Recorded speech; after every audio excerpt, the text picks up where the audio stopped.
Today is on PBL Culture and Exceed projects. We are at the end of this series. Today and next week actually is the part 2 to the interactive physical education class. She will show us how to use Pear Deck. Now, Pear Deck is an extension. It is an add-on to Chrome, to your Google Chrome. And you can get an account for free. And it's a wonderful way to create online interactive slides with your students. In these unprecedented times, we can always be ready to be able to teach from wherever we're at and just kind of be ahead of it all. And Pear Deck helps you with that as you're putting together your Google Slides for your students. PBL Culture and Exceed projects has a lot to do with student voice and choice, the look and feel of a classroom, and how to start the PBL culture. We're starting the school year right now. A lot of you are in school at this time. And it is very important that when we are in school, you don't have this mindset of, oh, I need to do PBL right now. No, you're starting the first week of school. You're getting back into the groove of teaching. So it's really important for us for those of you who are interested in just edging your way in PBL and say, okay, Charity did talk about the 4 strategies of building PBL culture. I don't mind doing PBL culture. That sounds doable. And it is. So here you have the 4 from the project-based teaching booklet here. And as you can see, beliefs and values is the first bullet. Then you have shared norms, physical environment, and then protocols and routines. Now, you're looking at this and you're thinking, I do this already. I actually went over that in class already. And I'd say, yes, you did. And that's the great thing about project-based learning. It's not anything that you never have done. It is part of what you're doing. As you embrace it and you welcome it into your mindset, into your classroom, it's actually quite exciting to see that the kids see the shift in your approach in teaching, the shift in the learning, the shift in the classroom culture. So we're not going to dissect all of these because you have this, you got this, you're doing it, you're implementing it this month, these next few weeks, okay? But for you to have the PBL mindset with what you're already doing, you're looking at it as, okay, so now what? I do this. I've already implemented this. Then what? Then you ask yourself, what are the shared attitudes about the beliefs and values in your classroom? What are the shared attitudes about your norms? What are the shared attitudes about the physical environment in your classroom? And what are the shared attitudes in protocols and routines? It has to do with your morning meeting. It has to do with your classroom meetings. It has to do when you give your students voice and choice and you sit down and you discuss the classroom rules, the school rules, the classroom policy, any type of policies you have in your classroom. It all incorporates here in the strategies on building PBL. What are the shared goals? What are the shared values? Shared practices, shared routines. What type of language is used in your classroom as you dissect? What again do these 10-year-olds need to know? How they speak? What's their language between and among them?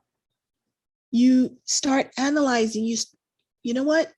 You're an anthropologist at this point. You are looking at every single thing as evidence. You're looking at it a school year, especially with where we're at right now. Look at everything through a different lens. So let's pretend we're an anthropologist. We're looking at evidence. We're digging into how this all incorporates to your students. What are the artifacts that you see in the classroom that pertains to these 4 bullets, that pertains to anything shared among each other? What's the evidence? As classroom teachers, you have your norms, you have your beliefs and values. Wherever you go, if you've taught 4th, if you've taught 7th, if you've taught 12th, if you've stayed in 10th grade this whole time in your teaching career, or in 4th grade this whole time in your teaching career, you have your set of classroom traditions, your own set of these strategies. So basically, you're shifting that capsule into a PBL cultural path. And what does that mean? Well, as we know in project-based learning, I'm hoping that those of you who are listening to this have already gotten the basic idea of what PBL is.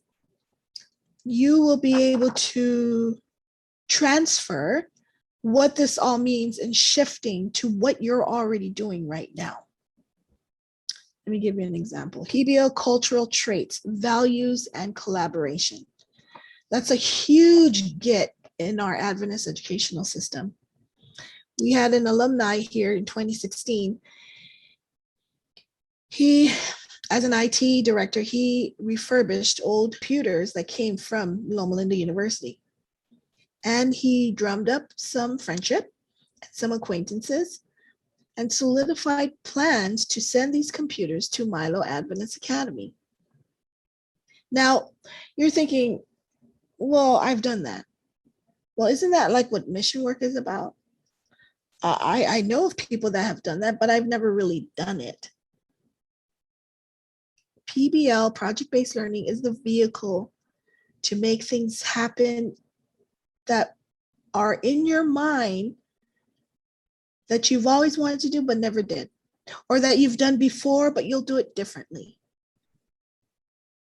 Because from this idea, the LOU IT have gotten some computers refurbished to send to Africa, to some schools in Africa, via some educators in NAD wanting to send that to them, which was a needed school for computers. So let's go back. If we're looking at beliefs and values, you already know what you have in place in your classroom, right? In project-based learning culture, beliefs and values would bring out the mission work of your students, the mission work of your classroom. What is the focal point? What is the mission focused learning point in your classroom? Public schools would call it service learning. What is the service learning component in your teaching this year? And that's where your beliefs and values come from. So as you backward plan, which we all do, think about that. How about shared norms? A lot of these students come from various economic backgrounds. You cannot even begin to imagine many times where they're coming from. You find out in October or February, but the first week of school, it's a hidden fact sometimes because you just met them and you only have them for 3-4 days. So as you all get to know each other, what are the shared norms among the group? If everyone is concerned, for example, if everyone is concerned about COVID, which we all are, what are the practices that they can do to be safe, to be calm, to be at peace? That's just one tiny example. Physical environment, As you know, that is the fun part in teaching for most, in that they have to be socially distanced. Everything has to be whatever the protocol is. So maybe start some brainstorming with the students and say, the way I set it up this week is not working.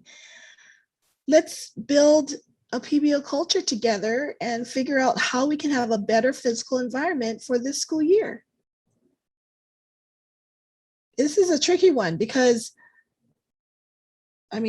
God forbid if you had to go back home and be hybrid again, remote again, then what happens to your space? So kids have such resilience to being able to discuss things in these pandemic times. A class discussion might be needed for the strategy in your physical environment. And that also includes treating each other and the culture and how to stand in line. One principal said she wanted her students to apply for the chore in the classroom. So it ended up being a type of a PBL activity because they had to learn how to do a resume, they had to learn how to speak up and for the position they wanted. And that's a little bit of all of these strategies, but it is the physical environment as well. Then you have protocols and routines to be COVID safe that is or is not incorporated, whether the kids can handle whatever you're supposed to sanitize. Or I'm not in the classroom, unfortunately, but I know that there is a lot to the protocols and routines with everything going on right now. A big part of PBL culture is that students work as independently as possible. They manage themselves, their own work, their teams, with as little intervention from the teacher as possible. The ground gets super saturated, the lane kind of moves into like that's the thing that ends up going in this box? Yes. Are you just going to print that out or draw it? We're going to draw it. Cool.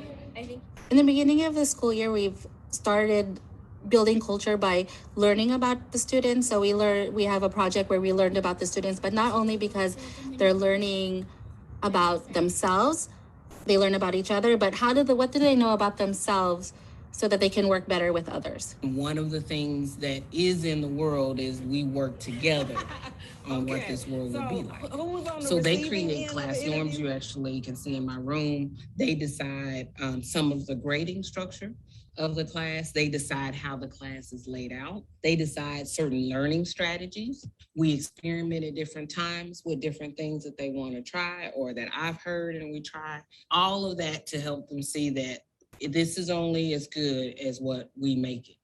It has to do with the way that teacher and students interact around asking questions. Who gets to ask the questions?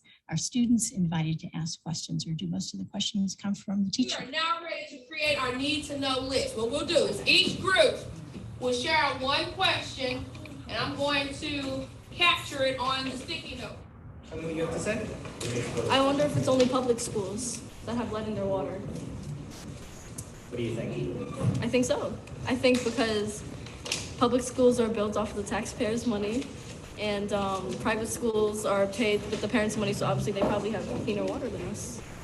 Fascinating. We're going to explore this question together. One way teachers can model the culture is by providing students with sentence stems, like during a critique protocol. And that way students are sort of shown how they're supposed to talk and think during a project. I want you to use this stem. Others would say, pick a different corrosive inhibitor is more effective because. When you're going to give feedback, it's always going to be specific and helpful. So some of the ways you can give feedback is I notice, I like, I wonder. I really tried to create a classroom culture where students feel safe to take risks. And I think that's the most important thing to me. We do a lot of really difficult thinking and writing in my class. And I also have them in every single unit throughout the year do something verbal. So whether it's a Socratic seminar or a debate or a mock trial, they have to get up in front of each other and talk a lot. And that can be really scary for teenagers. And so I do a lot in the beginning of the year to create norms around being okay with failure and taking risks and trying new things. I tell them every single day at the end of class that I think they're brilliant and perseverant and that they work hard. and I try lots and lots of positive reinforcement. That's okay. You guys did an amazing job today with these discussions. I'm super impressed with your ability to take information from the text, ask each other questions, and help each other come to a better understanding. So culture building is something that happens over time. It doesn't just happen once at the start of a project and then you figure, well, the culture's established, we can go on. Culture building is an ongoing process that involves the teacher as well as the students.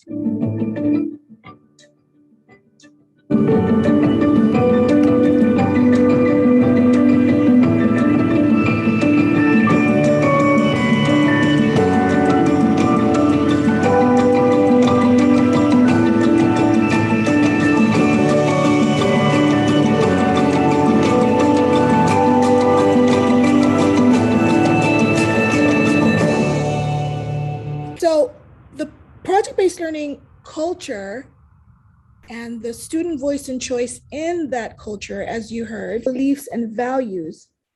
For example, a teacher, when she or he asks for feedback, they remind their students to be kind, specific, helpful, reflecting their class norms. So whatever the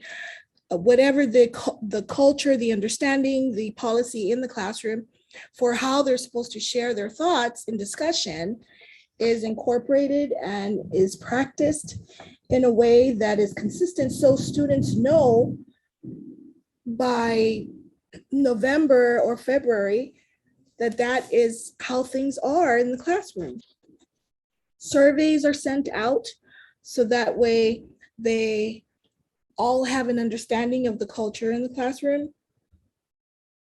Being transparent with what you value helps students see you as a partner in learning and a supporter in their project-based learning endeavors.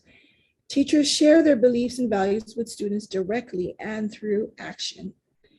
Everything has more of an intention with what they're doing because the purpose in mind, whether it's clients at a care home down the street and providing them tools for movement, whether it's a blown up balloon or some device that a student made. That was one of the PBL activities that a school had where they wanted their neighbors at a care home down the street to have all their tools to help them be mobile and active and happy. And so with that in mind, because that was their PBL unit, the teacher and the students were able to connect to the students' learning goals because they knew what their final product would be. And so leading up to that is the culture. So imagine walking into a classroom as if you're an anthropologist and you're looking for clues. I want to know what sort of culture is in place in this classroom. What does it look like? What does it feel like? There's a healthy buzz in the air, but a productive buzz. It's kind of like a friendly neighborhood or healthy workplace where people are productive and they have good relationships with each other. You can see artifacts of the culture on the classroom walls, such as norms or expectations for how to work together, or slogans or reminders of how things should work. And the norms are often co-created with students. So it's not just the teacher imposing rules. Students actually in their teams or as a whole class will decide how they're going to work together on the project. You might walk into a high school classroom and see a motto on the classroom wall. Students might come together and come up with a motto like, "We do hard." We saw that in a chemistry classroom, where students really are tackling the hard work of being chemists, and they embrace that challenge. It's part of the culture of that classroom. In other contexts, you might see work that's underway on the walls of the classroom or on display or on the white screen at the front of the room. So the walls and the bulletin boards aren't being used to showcase final finished products. They're really being used to, let's look at the work underway. We're in the middle of a really interesting, busy time here as learners, and we're going to keep the evidence of our learning all around us. Culture even has to do with where the furniture is in the room. If the seating is arranged so that students have opportunities to easily turn and talk with a neighbor, or perhaps work in a small group, or sometimes get up and move around, that's another indicator that the culture has been very thoughtfully established to give students ways to learn in the ways that they are going to learn best.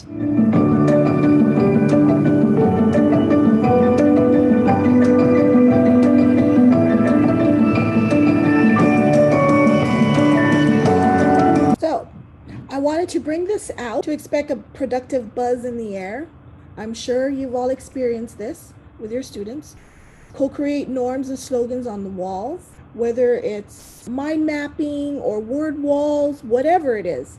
Show that, leave it. I come from a one-room school setup, and I always had that one student, can I organize it better and make it nicer? I'm like, sure, please, go ahead.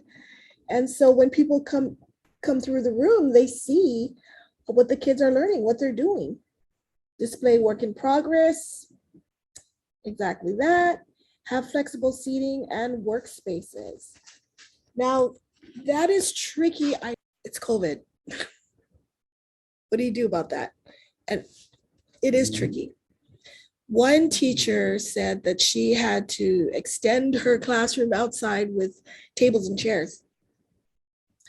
Did a lot of observation on clipboards, but yes, maybe I would have to do a webinar on that. The physical environment for project-based learning sends clues and signals about the classroom culture. So this is the lens of what it looks and feels like. Putting together tools for the students promotes students' voice and choice, and it reinforces the partnership between teachers and learners. It doesn't mean that they're just having fun doing activities and not learning per se, but you are being deliberate and transparent about matching the physical setup of the room for how they're learning. So if a project calls for collaboration, students sit in teams. I remember one time, because I did a lot of PBL-like approaches in my method in teaching. And so we had to, I think it was K through 8 in one classroom, and I couldn't figure out how to meet in a group. So I allowed the students to discuss after they read their Bible lesson. It was grades 5 through 8, discuss and chat in Google Chat while we were in Google Classroom, and to type in their memory verse by memory and be able to discuss about the lesson. It didn't happen often, but we were able to continue the learning without interruption when we had to make a modification, because I couldn't have them in another room. I was by myself at the time. Flexible seating, again, is not necessary for PBL. It's just that it allows you to shift back and forth to be able to do what you need and want to do. Because PBL works, the group, the experts, I would say, that have the one-on-one class, the 201 class, the PBL coaching class. So those are the ones that you would follow to make sure that you know the standards, the high standards, the gold standards of PBL. Hi, everybody. Welcome to our Google Plus Hangout with the Buck Institute for Education. I'm John Larmer, the editor-in-chief here at BIE. And this is our first hangout of the 2015-16 school year. So welcome, everyone. Hope you enjoy it. We'll be talking about gold standard project-based learning this year. So 2 hangouts a month at noon Pacific time on Tuesdays, 3 Eastern time. Every other Tuesday, we'll be talking about one of the gold standard essential project design elements or one of the project-based teaching practices, both of which are described in our latest book from co-published with ASCD, which is called Setting the Standard for Project-Based Learning. So our first hangout this year, we talked with 3 of our national faculty members about building the culture, which is one of the project-based teaching practices. A teacher needs to build a PBL culture in the classroom, and school leaders across a school to help make PBL successful. So more about that in a second, but first let's introduce our guests from our national faculty. So let's go, just left to right, Feroz, and then Crystal and Janine. Sure, okay, I'm left. Janine Crystal, sorry. Hi, everyone. My name is Feroz. I am based in San Francisco right now, and I taught high school for about 10 years, mostly science, math, digital arts. mostly with PBL.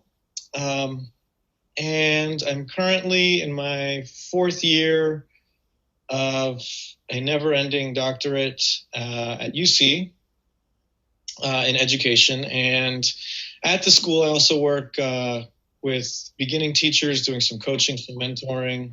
I'm in a lot of classrooms around the Bay Area. And I also teach a couple courses at the university. All right. Thanks. Welcome, Feroz. And Janine. Hi there. My name is Janine Lays, and I'm currently a vice principal for K-8 in Livermore, California. And prior to admin work, I did a lot of work with STEM as a teacher and as a coordinator, and taught everything from grades 4 through 8. Okay. Welcome, Janine. And Crystal. Hi, everyone. My name is Crystal Diaz, and I'm here checking in from Montebello, California. It's in Southern California, just outside of LAUSD, Los Angeles, our neighbors. And I am currently a classroom teacher or facilitator, and I facilitate 10th grade English. Okay. All right. So we have elementary and high school perspectives with us today. And just a couple more words about why we think building the culture is important in gold standard PBL. It's not like traditional instruction where students are used to sort of finding the right answer, and doing what the teacher wants every step of the way is teacher directed and typical traditional instruction. PBL cultures are different. So we're going to explore that today and talk about how to create the culture of independence where students are working as independently from the teacher as possible, given their age and experience. A culture with a attention to high quality work, and a culture of inquiry, that spirit of inquiry, of investigating open-ended questions, of knowing it's okay to make mistakes and take wrong turns and learn from them as you're developing your product or your answer to a driving question for a project. So let's talk about this in a little more detail. And first, I'll just ask each of our guests to talk about what does a PBL classroom look like? When you walk into a classroom, what's it look like, sound like, and feel like? Just sort of to introduce our topic today. So let's go in the same order. Feroz?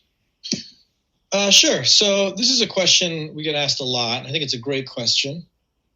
And I usually answer it by asking people right back to them. I guess this is the teacher instinct. What they feel like when they're doing a project, or what they look like and sound like and feel like when they're doing a project on their own. So for example, I was recently working on a piece of furniture for my apartment, and I found myself sitting and doing some research, gathering a bunch of examples. I found myself watching some YouTube videos, learning how to use SketchUp. I found myself designing and iterating in SketchUp. I was writing out a materials list. I was making a trip. I investigated some tools. So I think about sort of the process of a project and what I would do during the course of a project. And I think about, I imagine that any classroom, a PBL classroom that is working on a project is going to look a lot like that. And I will say there's also going to be a lot of things we would recognize from a traditional classroom. Instruction, workshopping, literature circles, critique circles, feedback protocols, things that you would also recognize in a more traditional classroom as well. All right, thanks. Janine? I like to think about it from the student perspective, and looking at really the engagement factor of the students, because a lot of times when you're in the middle of a project, you're going to see multiple groups, or you're going to see kids working kind of on their own, or maybe there's two from a group off doing some research on a computer or whatever it may be. And so looking at the engagement factor and listening to their actual conversations that they're having with one another, and listening to the language that's being used. So those conversations are actually, academic in nature, whether the teacher's standing there or across the room. And so you can just see that between the students, without the teacher being kind of immersed in that conversation, the conversation and the learning is still happening. And so then the teacher can then become that facilitator that kind of steps back. So it may look sound a little noisy and look a little chaotic if you're not used to seeing that, but if they're actually on task and engaged, you're going to hear academic conversations. I like to call it organized chaos. There's a structure and a purpose, but for somebody with maybe an untrained ear or eye walking in, it could be a little like, whoa, what's happening? But everything that is happening is what should be happening in a PBL classroom. All right. All right, thanks. Crystal. So I think that's really a great question for students. I think they grapple with what does a PBL classroom look like, feel like, sound like. Specifically in our school, we have freshmen coming in and most of them have never been exposed to a PBL classroom. So it's going to look very different from what they're used to. I think one of the big takeaways for them is the focus of student-centered classroom. And what does that mean? And that can make a lot of students feel uncomfortable because oftentimes they're used to being the receivers of the information and just kind of sitting there passive.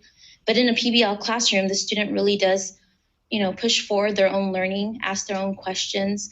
And it's a culture where we do fail, we make mistakes, but we critique, we revise, and we move forward with our failures. And we even take those failures and we learn from them.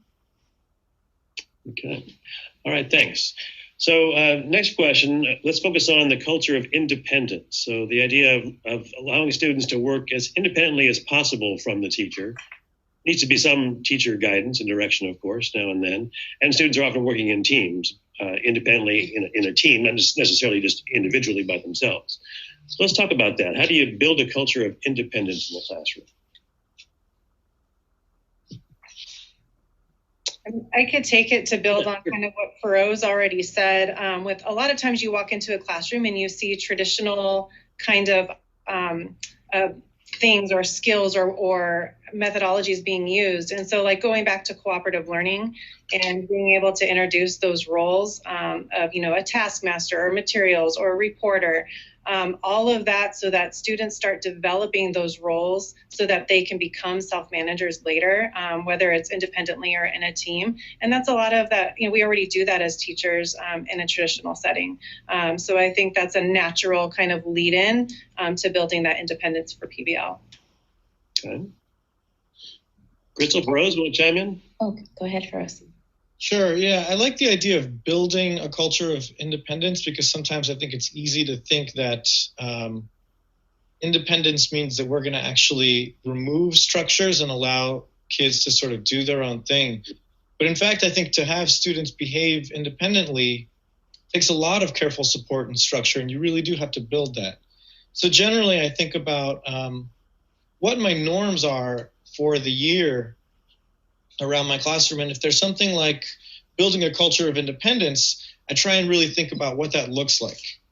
What kind of practices and routines will support that?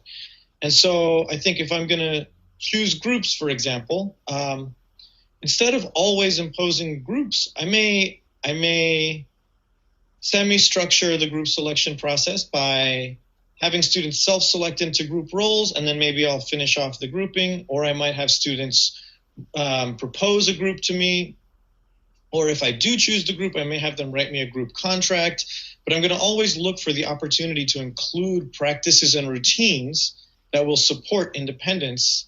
And then I think the most important part is that we as the teacher take the time to reflect on what we've been doing and make it very explicit that we have been giving students the opportunity to be independent.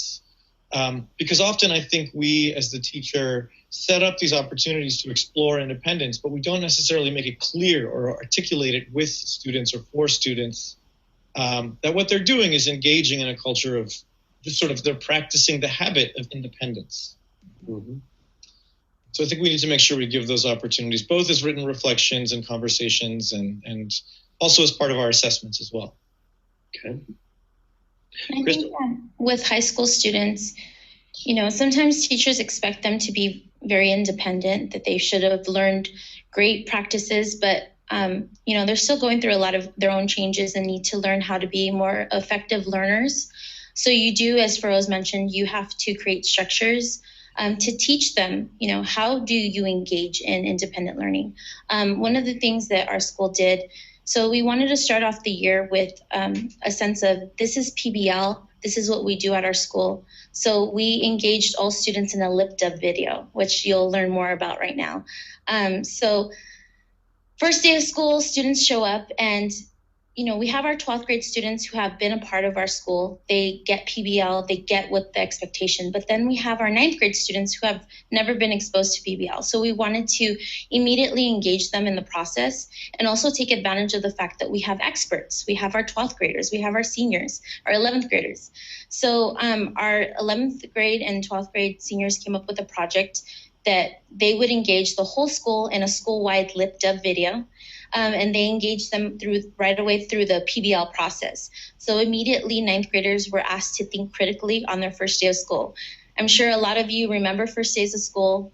What usually happens, you meet your instructor, you usually get a syllabus, you maybe do a fun classroom activity, and that's about it. We decided that we would do a school-wide event to change things up and to immediately be a culture of PBL. So right now, if you'd like, I would go ahead and show you a clip of our lip dub video to help give you some context of what a lip dub video is.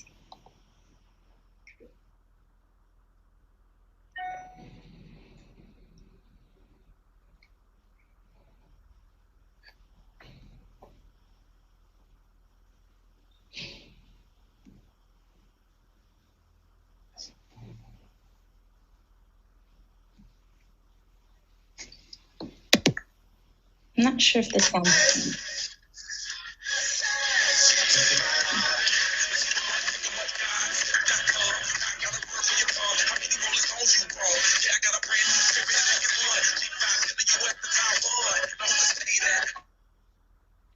So I'm not sure if the quality is coming out very good in the picture. But what we see evidence of is the students basically dancing, singing along to some music. They had a chance to create basically all aspects of the lip dub.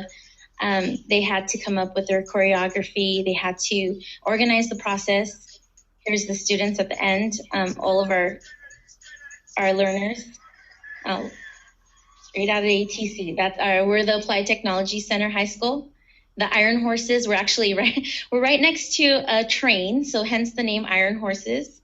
Our school's been open now for 5 years, so in a lot of ways we're a new school, but our focus is PBL 100%. So we see in our video the students, what the seniors did was they created a spirit rally. All students went to the spirit rally, and that was the entry event for our project. That in 2 days, just 2 days, each of our classes would create a lip dub video. So we ended up having 4 lip dub videos. It was organized chaos is definitely the term for it. Imagine a bunch of high schoolers running around in costumes, rooster suits. There was a cockroach suit as well. But it was a lot of fun. They were on task, and what they immediately learned is the importance of being independent learners to be successful, and it was engaging. Okay. All right, great. Thanks, Crystal. Sorry, the audio video wasn't as smooth as it could be there, but That's okay. We'll post the link to the video in case anybody wants to watch it. Okay, great. Yeah. Oh, speaking of that, I should have mentioned to our viewers out there, if you want to post a question at any time, you can you can post them on the Google Plus events page, and we'll try and answer them during the Hangout. Or if not, we'll enter them offline later on the Google Plus events page. And by the way, this Hangout is archived. You can find it later if you want to see it again, or tell your friends at the BIE.org website. So, Feroz, a question came to my mind as you were talking. You mentioned, in terms of the culture of independence, the role of assessment in that. So can you just say a bit more about that idea of assessment independence? If I'm not putting you on the spot, if not, I'll go on to the culture of inquiry question. I'm sorry, was that directed at me? You just cut out for a little bit. Oh, sorry, Feroz. Yeah, you mentioned the role of assessment in helping build a culture of independence. It sort of caught my attention there. So is there a role that assessment plays in helping build a culture of independence? Yes. So I had a coach who really pushed me on my assessment in PBL, and one of the things she helped to push me along, and I think a lot of people have heard this before, is if you value something, you should assess it. And so when I talked to her about some of the things that I valued, things like inquiry came up. And I'm trying to think back to some of the specific things that I may have done that supported that were assessments of inquiry. But I think maybe what I'll do is generalize it and say, anytime I'm thinking about culture building, I'm going to think about my assessments.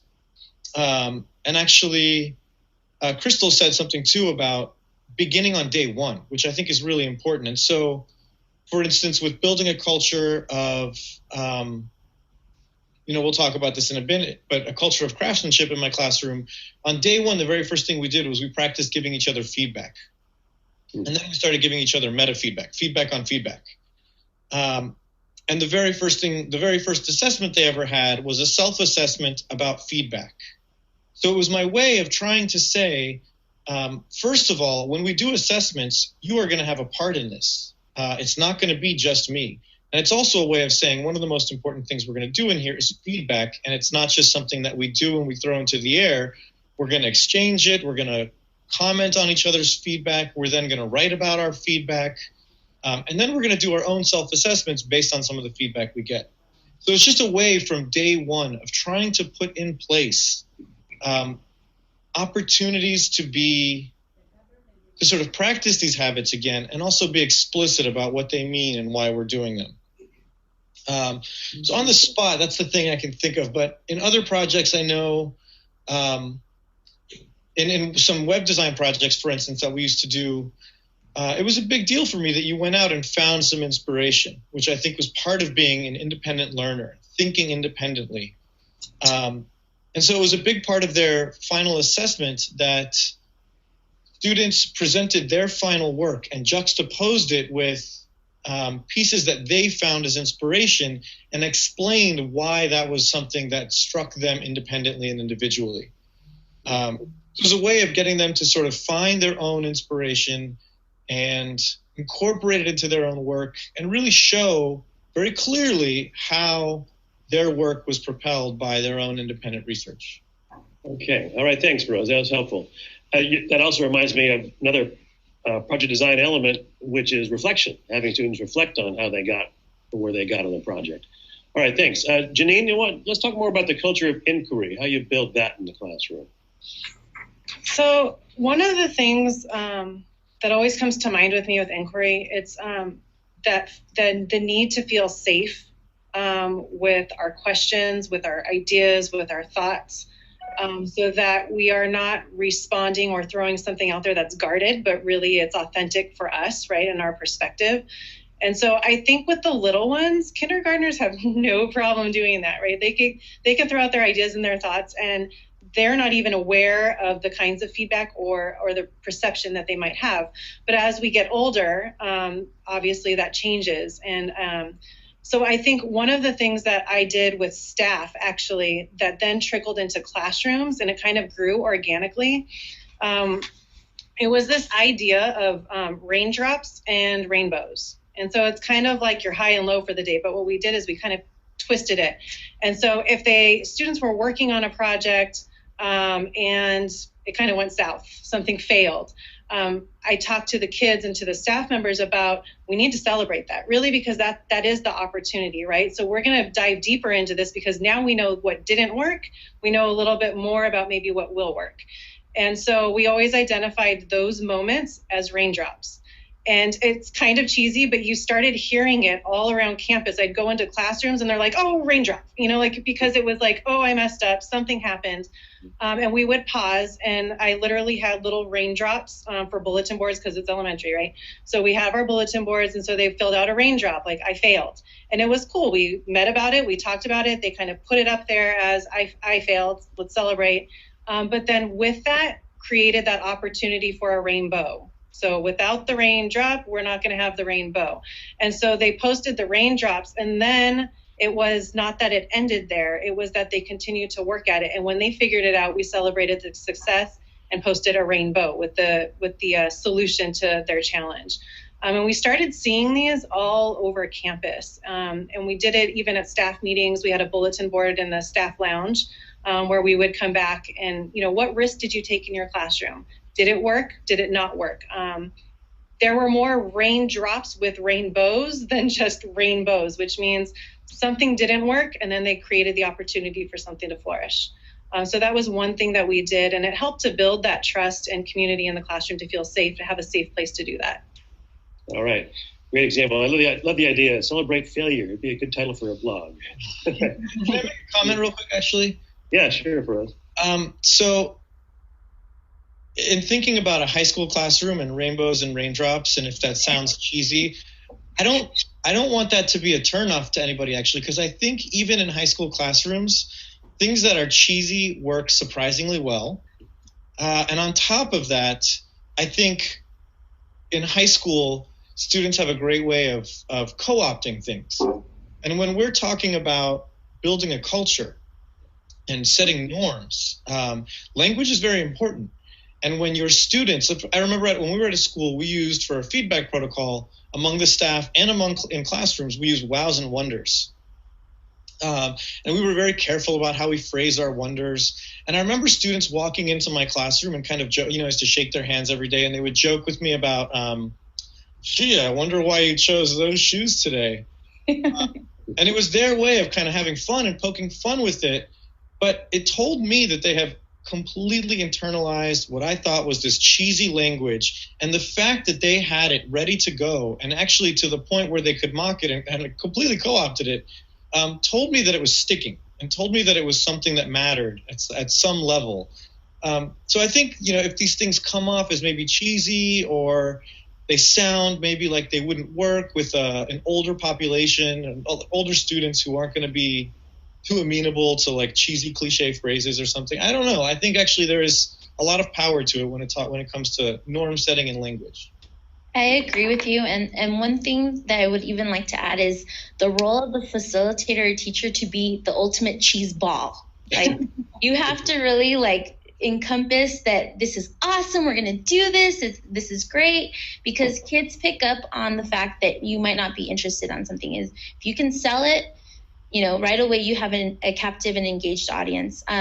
In fact, as our students, so this lift up proposal, our students came up with the proposal, and they actually, before school started, we had all of the facilitators in the room, all the teachers, and they proposed the project to us.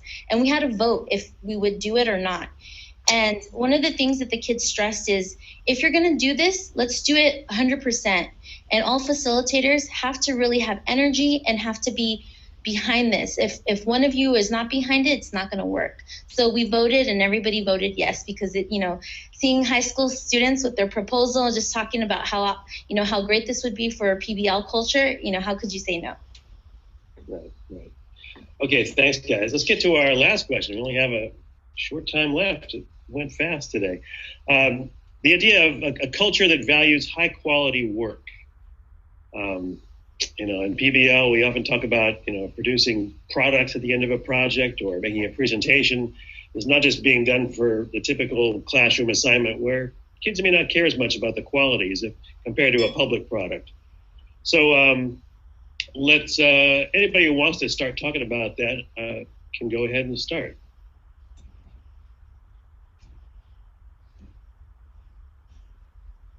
Rose, you mentioned it before. I think I'll go to you next. How about that? Yeah, I did. I just didn't want to. I feel like I'm starting every round. That's okay. So that was a big one for me. I was really many years ago when I was in the classroom early. I was really motivated by Ron Berger's book on building an ethic of excellence. So for me, it's always been a culture of craftsmanship. That phrase has always stuck for me. So I started that on day one, particularly when I started teaching digital arts, and it just became a regular part of the classroom where we always gave each other feedback. And I had Ron Berger's 3 norms hanging in the front of my classroom: be kind, be specific, and be helpful.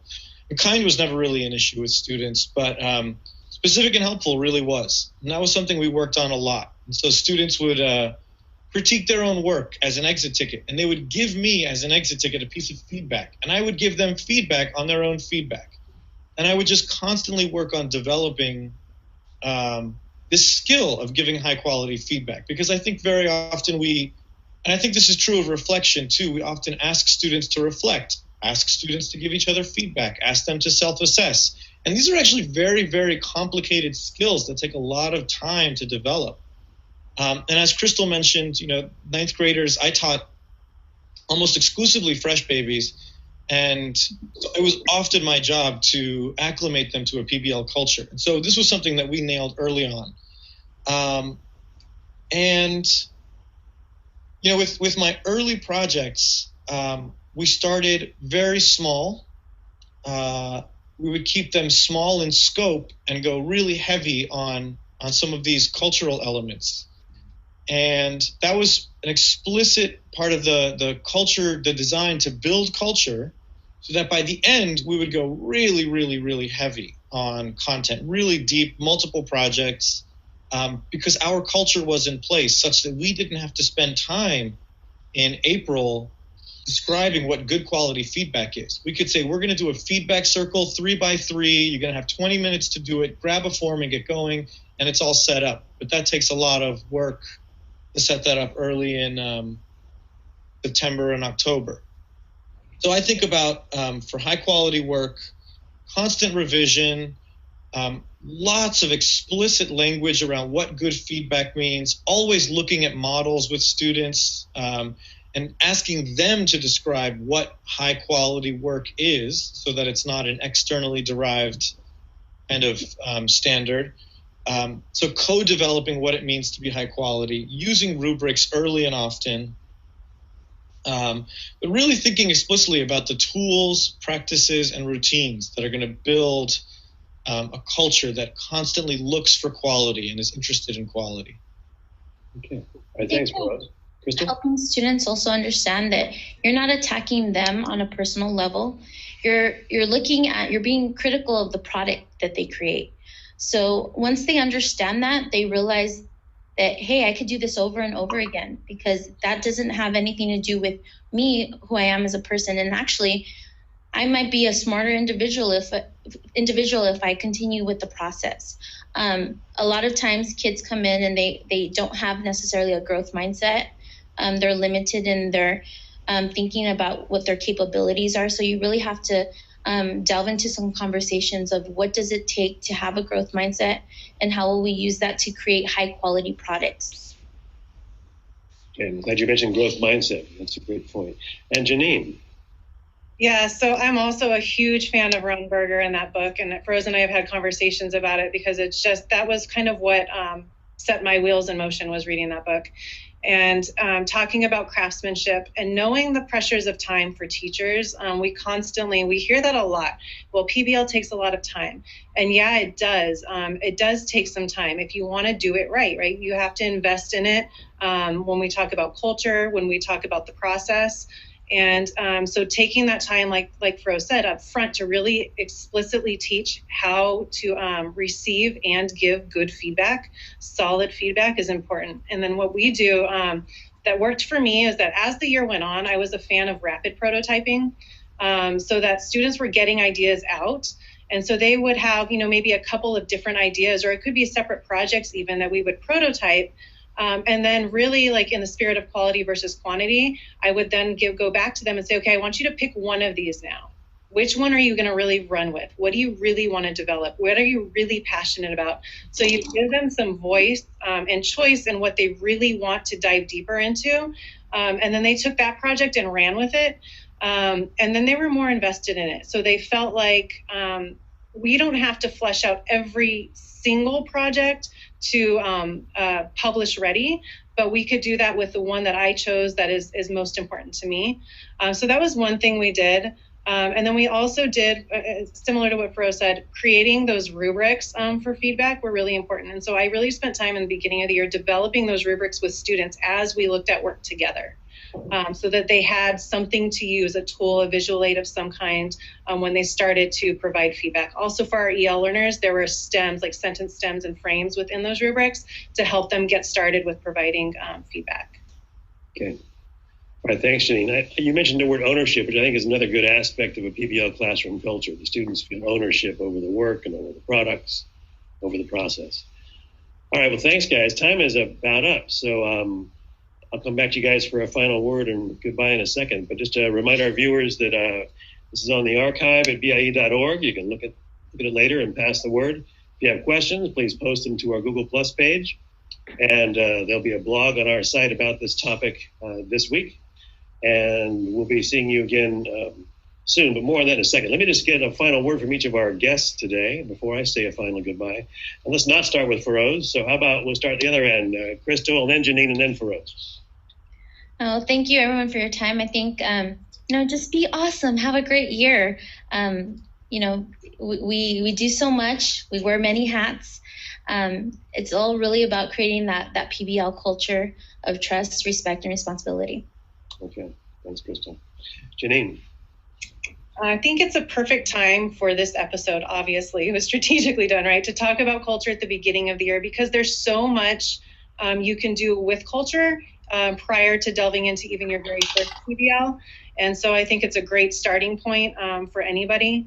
And something I always talk to my staff about with this whole rainbows and raindrops is at the end of the year, if you can look at your wall or your journal, wherever you track these, and you have more rainbows than raindrops, you're in a good spot. So that's kind of my little takeaway for today. So good luck and have fun with it. All right, thanks, Janine. I think the rainbows and raindrops will stick. That's a great idea. All right, Feroz, last word. Sure. So I'm not an anthropologist, but I try and think a little bit like an anthropologist when I hear about culture. And so when I think about culture in the classroom, I want to think about the language that I hear in the classroom, both from students and from teachers. Think about the sort of practices and routines that I see, how people, the kind of routinized patterns of behavior that students have. And then also I think about the artifacts that I see around the room. A simple one for culture of inquiry, a culture of independence actually, is having a classroom that's well labeled so everybody can find things on their own. Simple things like that, but the artifacts in the classroom that help build the culture as well. So I would just get people at this point in the year thinking about how to build that language and how to build those practices and how to strategically create artifacts that will support the kind of culture they're interested in building. Okay. All right. Thanks, guys. Great comments today. And folks out there, in 2 weeks, we'll be talking about another gold standard project design element of sustained inquiry, how that works in a PBL classroom. Sustained inquiry with some more guests.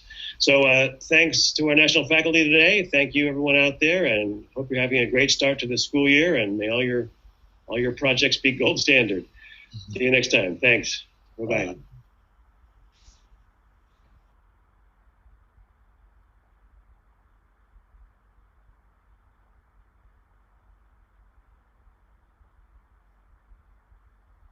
It's great to be here. I want to thank the Buck Institute for inviting me, and despite how hard it was to get here, traveling from the East Coast yesterday, I'm excited to be here with all of you.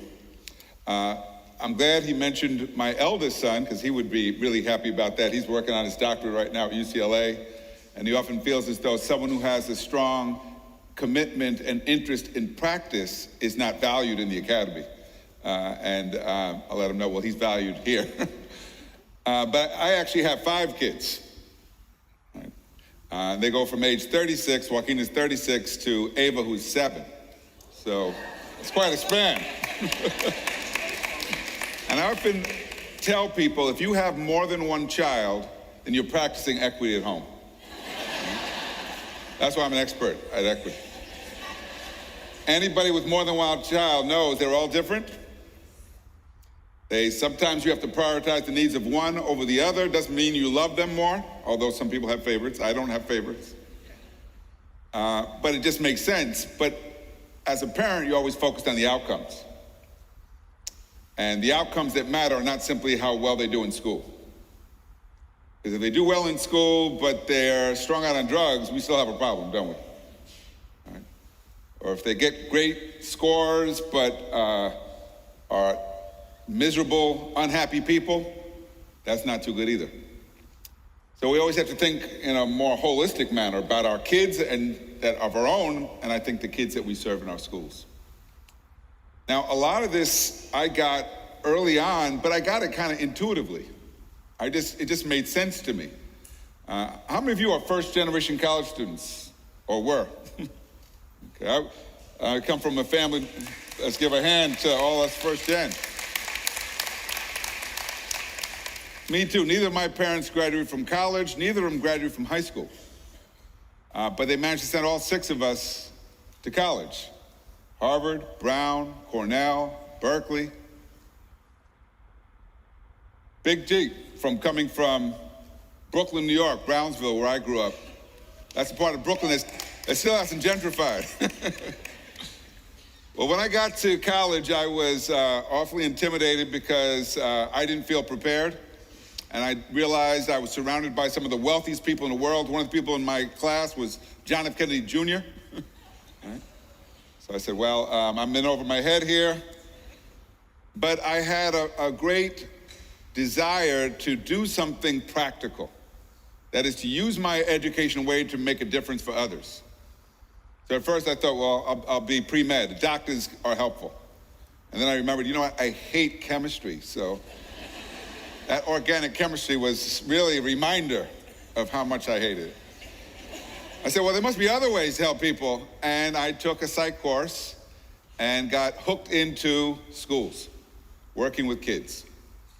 And so during my senior year, I did my student teaching in Providence at Central High School, which at the time I was told was the worst high school in the city. But because I was young and enthusiastic, I said, let me at it. I'm ready. So I was asked to teach American history. And my mentor teacher tells me American history is very simple. You start at the Revolutionary War in September, and you get to the Vietnam War in June. That's all as far as you go. I said, okay. He says, here's the book. I'll be in the back watching. I said, well, what about the Constitution? He said, don't get caught up in the Constitution. Constitution's too complicated. You got to be at the Civil War by Christmas. I said, well, Civil War is really complicated. He said, no, you don't get it. You got to be at Great Depression by Easter. And then I got it. He didn't care if the kids actually learned history. All he cared about is if I covered the material. Well, fortunately for me, he wasn't going to be in the back watching. He was going to be off drinking coffee, which meant that although I was only 21, when the door closed, I had the power. And because I had a love of teaching, I said, I know what to do with this power, because I loved history. So I said, I got to find a way to make them love history too. I have to make it come to life. And so I did what came natural to me. I used Socratic seminar techniques because I knew that problem-posing education would invite them into the conversation. And then I got an idea. I said, I'm going to get friends of mine from college to come dressed up as characters from history so my students can interrogate them. But before they came in, I'd prepare them. I said, we're going to have Thomas Jefferson tomorrow, and we need to learn about all the things Jefferson did and some of the issues we need to pursue a little further. So when my good friend came dressed as Jefferson, they wanted to know about Sally Hemings. And how old was she when you started having children with her? So to me, the idea that we're going to use education to get children, our students, excited about learning is what education should be about. But as many of us know, that's not what it's been about over the last several years. We've been fixated on how to raise test scores, raise achievement, and those are not unimportant outcomes, but we forgot all about how to get there. How do you get kids motivated? How do you get them excited so they want to learn? I try to remind people, the achievement data, the achievement indicators, whether we're talking about test scores or graduation rates or grades, those are the outcomes. Now the question is, how do we move them? How do we get them there? If you wanted to lose weight, would you focus on getting a good scale and weighing yourself as often as you could? Well, that's what we've been doing in education, right? We focus on the scale, but we forget that, no, we've got to figure out how to get there. The equivalent to the diet and the exercise is the engagement. How do we get kids engaged? And that is fundamentally an equity issue. It's an equity issue because in a lot of schools, the only kids who get to do the fun, exciting things are the kids we think are college material, our best students. And the ones we think are not really that smart or not that capable, we're going to give them direct instruction. We're going to talk at them as if that were an effective strategy. I would say the big problem in a lot of our schools is that we don't teach kids the way they learn. We expect them to learn the way we teach. And when they can't do it, then we blame them. We say something is wrong with them or their parents. If we just spend a little time thinking about how kids learn things, we would realize that project-based learning should have been at the core of what we've been doing for so long.